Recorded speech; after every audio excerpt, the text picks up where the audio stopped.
Hello friends, welcome to my YouTube classes.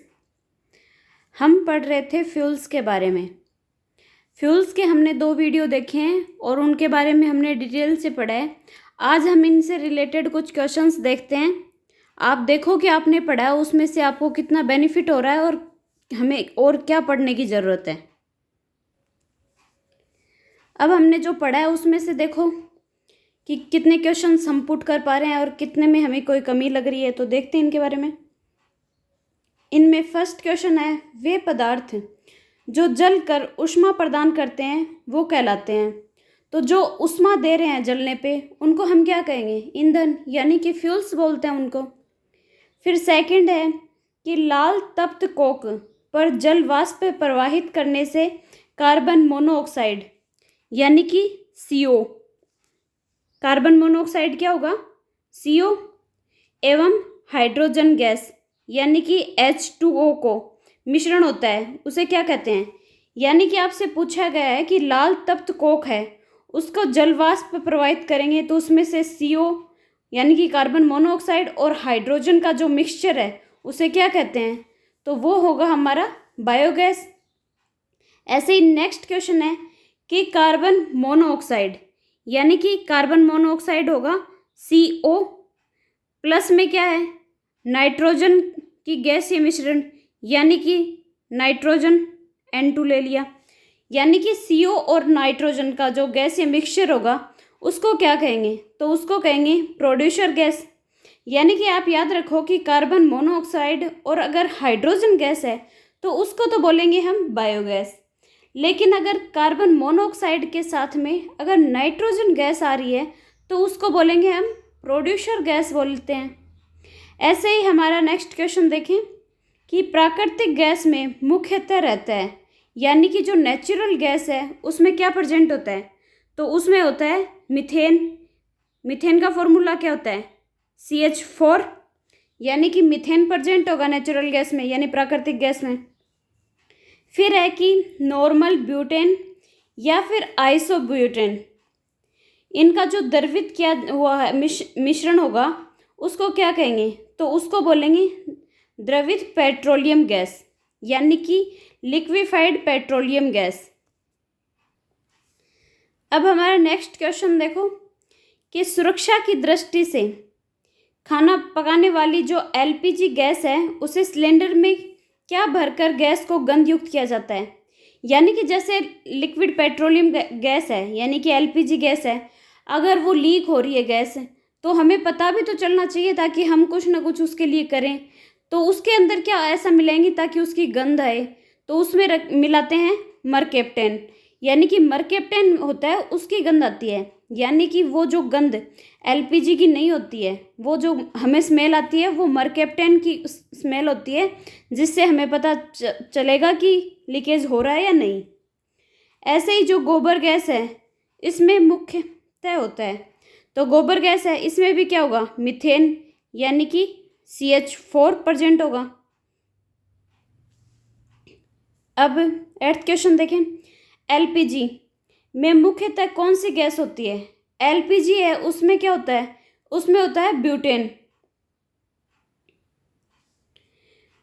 ऐसे ही याद रखो ये कि LPG होगी उसमें कौन सी गैस मेन रूप से अगर देखें तो उसमें ब्यूटेन प्रेजेंट होती है।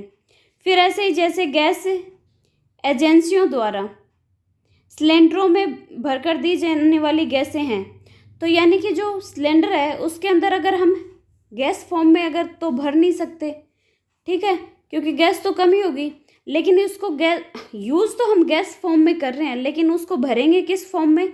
उसमें लिक्विड फॉर्म में, यानी कि द्रव अवस्था में उसको भरा जाता है। फिर है LPG का मुख्य घटक है, ये हम ब्यूटेन होता है, ये हमने इस क्वेश्चन में भी देखा है ब्यूटेन है, और ये देख लो कि मुख्य घटक क्या होगा? ब्यूटेन।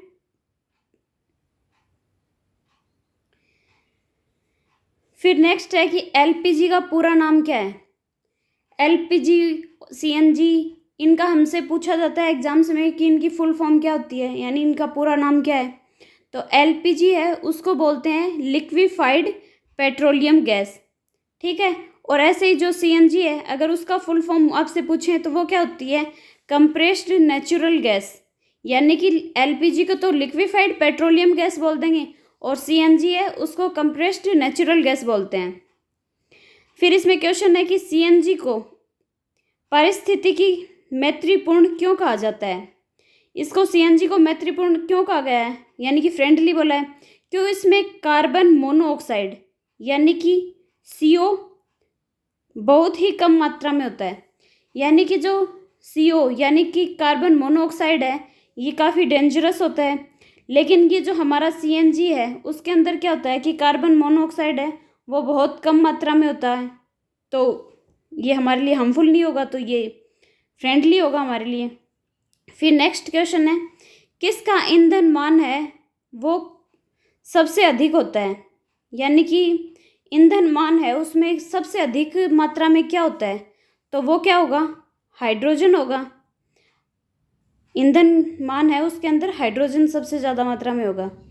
फिर नेक्स्ट क्वेश्चन है कि कौन सा ईंधन सबसे कम पर्यावरण प्रदूषण उत्पन्न करता है।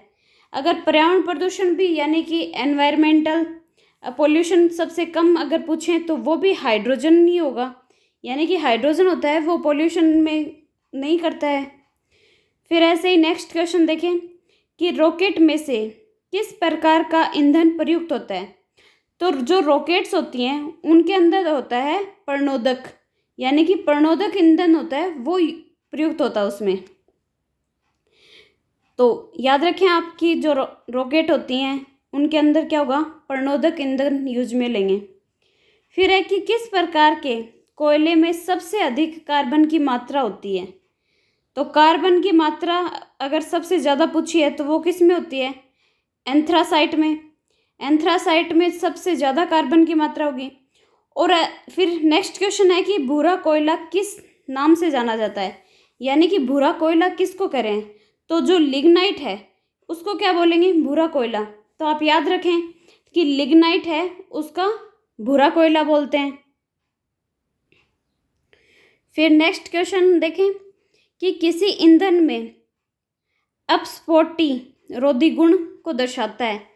तो ये जो ईंधन है उसमें अपस्फोटी गुण को कौन दर्शा रहा है, तो वो दर्शाएगा ऑक्टेन संख्या को। फिर है ऊष्मा की वह मात्रा जो किसी ईंधन के 1 ग्राम यानी कि 1 ग्राम की हवा अथवा ऑक्सीजन में पूर्णतः जलने के फलस्वरूप प्राप्त होती है क्या कहलाती है, यानी कि 1 ग्राम ही होगी या फिर पूर्ण रूप से ऑक्सीजन में वो क्या हो रही है, वो जल रही है, तो वो कौन सी होगी, ईंधन होगी। तो उसको बोलेंगे ऊष्मीय ताप बोलते हैं, यानी कि वो ऊष्मीय ताप के फलस्वरूप होता है कि जो ईंधन है वो 1 ग्राम मात्रा है और वो ऑक्सीजन में पूर्णतः क्या है, जलाने के फलस्वरूप प्राप्त होती है। फिर नेक्स्ट क्वेश्चन है कि साधारण अग्निशामक यंत्र में कार्बन डाइऑक्साइड यानी कि CO2 किस प्रतिक्रिया से उत्पन्न होती है। तो CO2 किससे प्राप्त होगी, वो होगी सोडियम बाइकार्बोनेट एवं तनु गंधक अम्ल के रूप में। यानी कि आप याद रखें कि जो साधारण अग्निशामक यंत्र हैं उसमें जो CO2 है इसकी प्रतिक्रिया से किसकी प्रतिक्रिया से उत्पन्न होगी, तो वो होगा हमारा सोडियम बाइकार्बोनेट और तनु गंधक अम्ल होगा। फिर नेक्स्ट क्वेश्चन देखें कि प्रति ग्राम ईंधन द्वारा मोचित ऊर्जा की दृष्टि से सर्वोत्तम ईंधन कौन सा है। तो अभी हमने पीछे पढ़ा ही है कि सर्वोत्तम ईंधन है वो क्या होगा, हाइड्रोजन होगा। फिर है कि किस न्यूनतम ताप पर कोई पदार्थ जलना शुरू करता है तो उसे क्या कहते हैं, यानी कि जलना स्टार्ट हुआ है तो इसी के नाम के बेस पे देखो उसको ज्वलन ताप बोल देंगे। यानी कि कोई भी अगर हम देखें कुछ भी पदार्थ है अगर वो जलना स्टार्ट होता है तो वो उसका क्या होता है, ज्वलन ताप कहलाता है। फिर है श्वसन किस प्रकार की दहन प्रक्रिया है। श्वसन है यानी कि रेस्पिरेशन है तो वो क्या होगी, ये मंद दहन की प्रक्रिया है जिसके अंदर स्लोली या फिर बहुत ही मंद दहन होगा और फिर हम श्वसन की प्रोसेस कर पाएंगे। अब हमारा नेक्स्ट क्वेश्चन है कि बिना किसी बाहरी ऊष्मा के संपादित होने वाली दहन क्रिया को क्या कहते हैं। यानी कि बाहरी ऊष्मा के संपादन के बगैर अगर फ्लेम हो रही है तो उसको क्या बोलेंगे, यानी कि उसको बोलते हैं स्वतः दहन।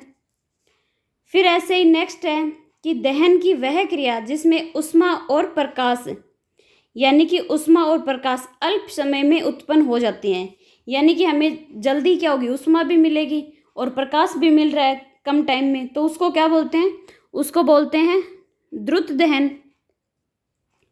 फिर नेक्स्ट है क्वेश्चन हमारा कि अग्निशमन यंत्रों में भरा सोडियम बाइकार्बोनेट घोल है वो किससे क्रिया करके कार्बन डाइऑक्साइड है वो बनता है, यानी कि सोडियम बाइकार्बोनेट है तो वो किससे क्रिया करके CO2 बनाएगा, तो वो होगा गंधक अम्ल, यानी गंधक अम्ल होगा, उसका यूज करके हम CO2 बना रहे हैं।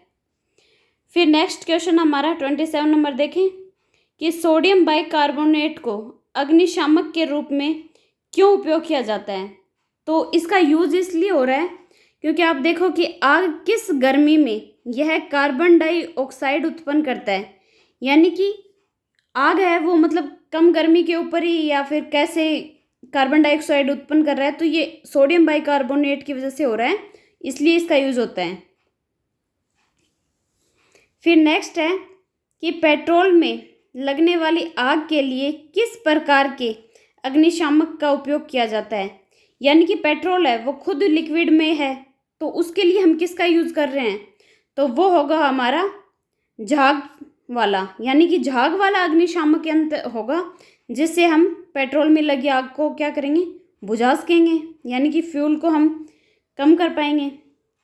फिर है हमारा नेक्स्ट क्वेश्चन कि अग्निशमन यंत्र में बोतल में रखे सांद्र सल्फ्यूरिक अम्ल के साथ किसका सांद्र विलयन रखा जाता है, तो हमने इससे पहले भी क्वेश्चंस में पढ़ा है कि जो सांद्र सल्फ्यूरिक अम्ल के अलावा और क्या रखेंगे, सोडियम बाइकार्बोनेट रखेंगे, तो ये मिलके क्या करेंगे कि अग्निशमन यंत्र होंगे ये जो CO2 का फॉर्मेशन करेंगे और वो अग्नि को भी नहीं लगने देंगे, आग बुझाएंगे। फिर हमारा नेक्स्ट क्वेश्चन देखें कि साधारण अग्निशमन यंत्र में कार्बन डाइऑक्साइड है वो किस प्रतिक्रिया से उत्पन्न होती है, तो ये हमने हमारा जो बैक क्वेश्चन था उसके अकॉर्डिंग पढ़ा है कि जो CO2 है वो किस प्रक्रिया से उत्पन्न होगी, वो सोडियम बाइकार्बोनेट और जो तनु गंधक अम्ल है उसकी वजह से हमें क्या होता है कि CO2 मिलती है जो अग्निशमक यंत्र है, यानी कि इसके लिए होगा सोडियम बाइकार्बोनेट और तनु गंधक अम्ल। आप इसको याद रखें, ये एग्जाम्स में काफ़ी बार पूछा भी जाता है, तो सोडियम बाइकार्बोनेट और तनु गंधक अम्ल होगा इसमें।